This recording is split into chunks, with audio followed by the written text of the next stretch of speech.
আসসালামু আলাইকুম, সবাইকে স্বাগতম আমেনাস কিচেনাতে। আজ আপনাদের সাথে শেয়ার করব সহজ বাচ্চাদের প্রিয় একটি মজার নাস্তা। আলুর দাম এখন খুবই কম, বেশি করে বানিয়ে রাখতে পারেন, 3 থেকে 4 মাস সংরক্ষণ করে রেখে দিতে পারেন। চলেন তাহলে সহজ মজার নাস্তাটি শুরু করা যাক। এখানে 60টি আলু খোসা ছাড়িয়ে নিয়েছি।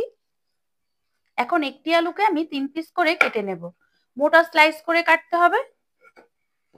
মোটা এভাবে স্লাইস করে কেটে নিতে হবে। আয়তন বুঝে 3 থেকে 4 পিস করে এক একটি আলুকে আমি কেটে নেব। সবগুলো আলুই কেটে নিয়েছি। চুলায় কিছুটা পানি গরম করতে দিয়েছি। 1 টেবিল চামচ পরিমাণ দিয়ে দিব লবণ। 1 চা চামচ পরিমাণ দেব হলুদ গুঁড়ো। এখন ভালো মতো মিশিয়ে নেব। পানি ফুটে উঠলে দিয়ে দিতে হবে কেটে রাখা আলুগুলো। এখন পুরোপুরি আলু সেদ্ধ করে নিতে হবে। আলু পুরোপুরি সেদ্ধ হয়ে গিয়েছে, এখন আমি পানি থেকে তুলে নেব। 1.5 কাপ পরিমাণ নিয়ে নিয়েছি ব্রেড ক্রাম্ব। আমি এখানে কেনা ব্রেড ক্রাম্ব ব্যবহার করেছি, আপনারা চাইলে টোস্ট বিস্কুটের গুঁড়ো ব্যবহার করতে পারেন।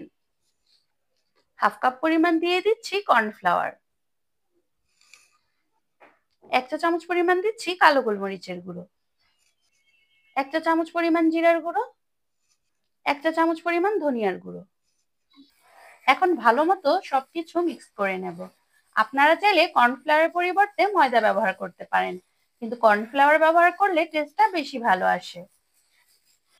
এখন লিকুইড একটি মিশ্রণ তৈরি করব। 2 টেবিল চামচ পরিমাণ দিয়ে দিচ্ছি ময়দা। 2 টেবিল চামচ পরিমাণ দিয়ে দিচ্ছি কর্নফ্লাওয়ার। 1/2 চা চামচ পরিমাণ দিয়ে দিচ্ছি বেকিং পাউডার। অল্প কিছুটা দিচ্ছি লবণ। 1/2 কাপ পরিমাণ দিয়ে দিচ্ছি পানি। সবকিছু ভালো মতো মিশিয়ে নিতে হবে।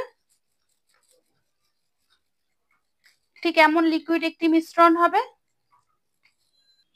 এখন আলুগুলো কোট করে নেব। প্রথমে একটি সেদ্ধ আলু আমি ব্রেড ক্রাম্বে গড়িয়ে নিচ্ছি।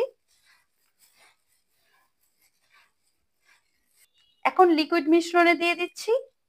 ভালো মতো লিকুইড মিশ্রণে ডুবিয়ে নিতে হবে। এখন লিকুইড মিশ্রণ থেকে তুলে আবার ব্রেড ক্রাম্বে দিয়ে দিচ্ছি। এখন ব্রেড ক্রাম্বে গড়িয়ে নিতে হবে। ভালো মতো কোট করে নিয়েছি। এখন একইভাবে সবগুলো আলুর পিস আমি কোট করে নেব। সবগুলো আলু কোট করে নিয়েছি। আপনারা যদি সংরক্ষণ করে রাখতে চান তাহলে একটি ছড়ানো প্লেটে আলাদা আলাদা করে রেখে একদিন ডিপ ফ্রিজে রেখে দিবেন। যখন নাস্তাগুলো শক্ত হয়ে আসবে তখন একটি বক্সে একটার উপর আরেকটা রেখে 2 থেকে 3 মাস সংরক্ষণ করে রাখতে পারবেন। যখন ইচ্ছা ফ্রাই করে খেয়ে নেবেন।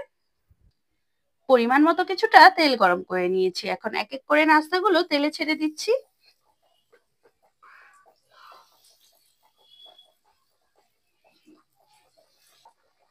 চুলার আঁচ মিডিয়ামে রেখে নাস্তাগুলো ভেজে নেবেন। 3 থেকে 4 মিনিট সময় লাগবে নাস্তাগুলো ভাজতে।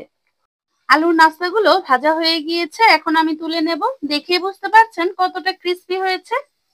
এখন একইভাবে বাকি নাস্তাগুলো ভেজে নেব। শব্দ শুনেই বুঝতে পারছেন ফ্রাইগুলো কত বেশি ক্রিস্পি হয়েছে। বাচ্চাদের এভাবে করে দিবেন, মজা করে খেয়ে নেবেন। শুধু বাচ্চারা কেন, বড়দেরও অনেক বেশি পছন্দ হবে। খুব সহজে রেসিপিটি শেয়ার করেছি, আশা করি ভালো লাগবে। সবাই সুস্থ থাকবেন, ভালো থাকবেন। আসসালামু আলাইকুম, আল্লাহ হাফেজ।